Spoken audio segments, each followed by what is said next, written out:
The dealership's fluorescent lights cast harsh shadows across Michael Chen's weathered hands as he carefully counted out another stack of $20 bills. Around him, the snickering had started.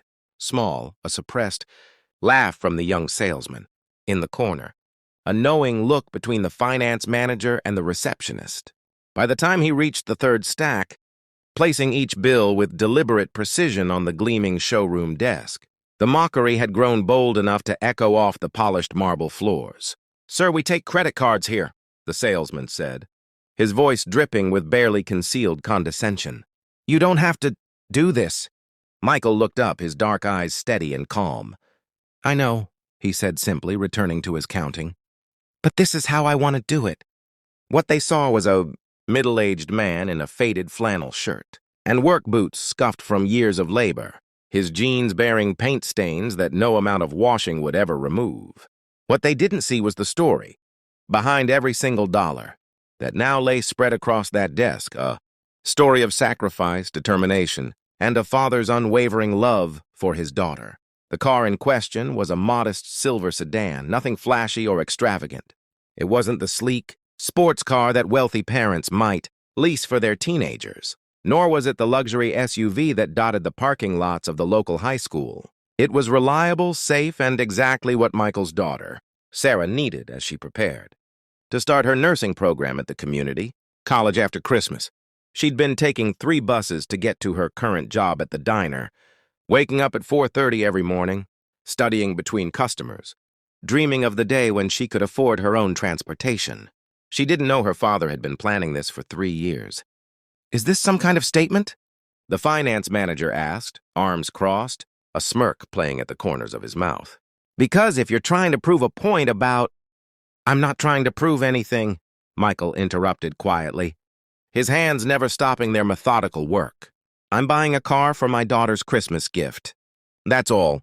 What he didn't say, what these strangers in their pressed suits and carefully styled hair could never understand, was that each of these bills represented a choice. The $20 that could have gone to replacing his own truck's failing transmission, the $40 saved from skipping lunch and eating the free bread from Sarah's diner instead, the $100 earned from taking on an extra shift, cleaning office buildings after his regular construction work ended, working until his hands bled and his back screamed in protest. 3 years of waking up at dawn and collapsing past midnight. 3 years of wearing the same 2 pairs of jeans, rotating them so Sarah wouldn't notice. 3 years of telling his daughter that he'd already eaten when she offered him half her sandwich, that he wasn't cold even when his thin jacket barely blocked the winter wind, that he was happy, so happy, as long as she was pursuing her dreams. The laughter in the showroom had attracted attention from other areas of the dealership. A couple browsing SUVs had wandered over, watching the spectacle with amused expressions. A salesman showed his colleague a cell phone, clearly filming the scene, probably already composing a social media caption about the crazy guy paying for a car in cash. "This is going to take forever," someone muttered. "Does he think he's in the 1950s or something?" Another voice whispered, followed by stifled giggles. Michael's jaw tightened slightly, the only outward sign that he'd heard them. He thought about Sarah's face last week when she'd come home from her shift, her eyes red from crying, though she'd tried to hide it. She'd missed an important study group meeting because the bus had broken down. She'd failed a practice exam because she'd been too exhausted from the commute to focus. She'd whispered to him late one night, when she thought he was asleep, that maybe she should postpone college, save up more money, make things easier on both of them. That was when Michael had known he couldn't wait any longer. He'd gone to the bank the next morning and withdrawn everything he'd been saving. $15,400, the exact price of the car plus taxes and fees. The teller had asked him 3 times if he was sure, warned him about carrying that much cash, offered him a cashier's check. But Michael had refused. He wanted to do this the way his own father had taught him, with money he could see, touch, and count. Money earned through honest work, money that represented something real. $17,300, Michael said, placing down another stack. $17,400. The original salesman, a kid who couldn't have been more than 25, had grown visibly impatient. "Sir, this is highly irregular. We really should—" "Am I doing something illegal?" Michael asked, his voice still even, still calm. Well, no, but is my money not good here? It's not that, it's just... Then I'll finish counting, and you'll process the sale. It wasn't a question. The young man's face flushed red, and the laughter around them grew louder. Someone made a comment about Michael probably robbing a bank, which sparked more cruel amusement. The couple who'd been browsing left, the woman shaking her head with pity or perhaps disgust. Michael couldn't tell which. He didn't care. Let them laugh. Let them judge. They didn't know that each of these bills had a story.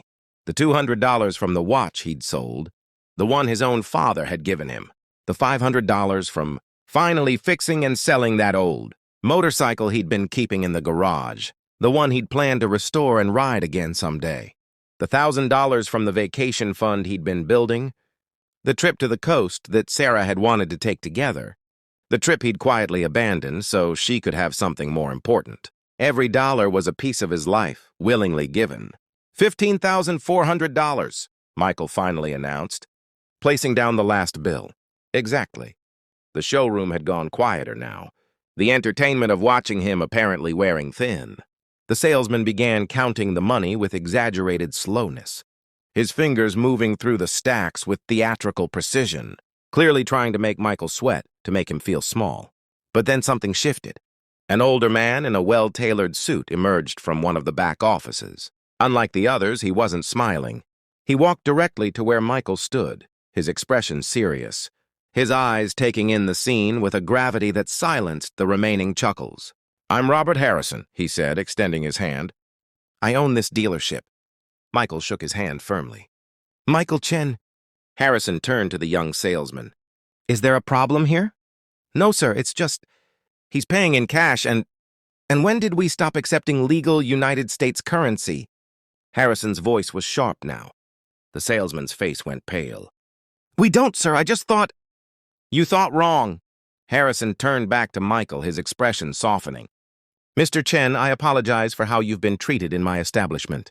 There's no excuse for it. Michael nodded slowly, unsure what to say.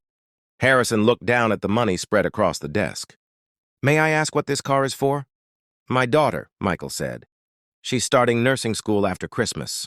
She's been working so hard, taking buses everywhere, never complaining. I wanted to give her something that would make her life a little easier. Something flickered in Harrison's eyes. Recognition, perhaps, or memory. He was quiet for a long moment, and when he spoke again, his voice was thick with emotion. My father bought me my first car with cash exactly like this, he said. Bills he'd saved from working double shifts at the factory. I was young and stupid. Embarrassed that he couldn't just write a check like my friend's parents. I didn't understand what those bills really represented. He paused, his hand resting on the money. I understand now. I was 40 years old at his funeral before I truly understood. The showroom had gone completely silent. Harrison turned to address everyone within earshot, the salespeople, the other customers, the staff members who had gathered to watch. This man isn't paying for a car with cash. He's paying with time, with sacrifice, with 3 years of his life. From the looks of his hands and the wear on his clothes, he's paying with love. His voice grew stronger. And anyone who laughed at that, anyone who mocked that should be deeply ashamed. You could have heard a pin drop? Harrison looked at the salesman. Process this sale immediately. And Mr. Chen? He pulled out his own wallet, extracting several bills. Please let me cover the first year of insurance. It's the least I can do. That's not necessary. Michael started to protest. I know it's not necessary. Neither was what you just did. But some things we do not because they're necessary, but because they're right. 20 minutes later, Michael walked out of that dealership with the keys to the silver sedan and the insurance paperwork in his pocket. As he drove the car home, his hands trembling slightly on the steering wheel, he thought about how he would give it to Sarah. He'd park it in front of their small house on Christmas morning with a big red bow on the hood, like in the commercials, except this would be real. This would be love made tangible. He thought about her face when she saw it. The joy and surprise and maybe the tears. He thought about how she'd protest that it was too much, that he shouldn't have, even as she ran her hands over the steering wheel with wonder. He thought about how he'd tell her the truth, that nothing was too much.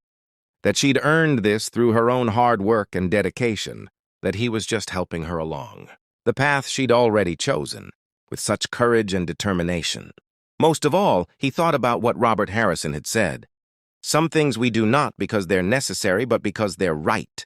That night, as Michael fell asleep in his small apartment, his body aching from years of hard labor, his bank account empty but his heart full, he smiled, because in 3 days, on Christmas morning, his daughter would wake up to find that silver sedan, and she would know, truly know, that she was loved beyond measure. And those people in the dealership who had laughed, they would carry something home too. Maybe a small seed of shame, yes, but hopefully also a lesson about judging too quickly, about seeing beyond appearances, about recognizing that the most profound acts of love often come wrapped in the most humble packages. The world measures wealth in dollars and cents, in designer clothes and luxury cars, in the ability to swipe a credit card without checking the balance. But real wealth, the kind that matters, the kind that changes lives and builds futures and creates memories that last beyond any material possession, that wealth is measured in sacrifice, in the quiet accumulation of $20 bills, in the choice to give instead of keep, to elevate instead of hoard, to love without condition or limit. Michael Chen understood that. And on Christmas morning, when Sarah Chen discovered her gift and threw her arms around her father, sobbing with joy and gratitude, she would understand it too. Not because someone told her the full story. Michael would never reveal how much he'd sacrificed, but because some truths need no words. Some truths are felt in the soul, recognized by the heart, understood in the tears that flow from a love too vast for language to contain.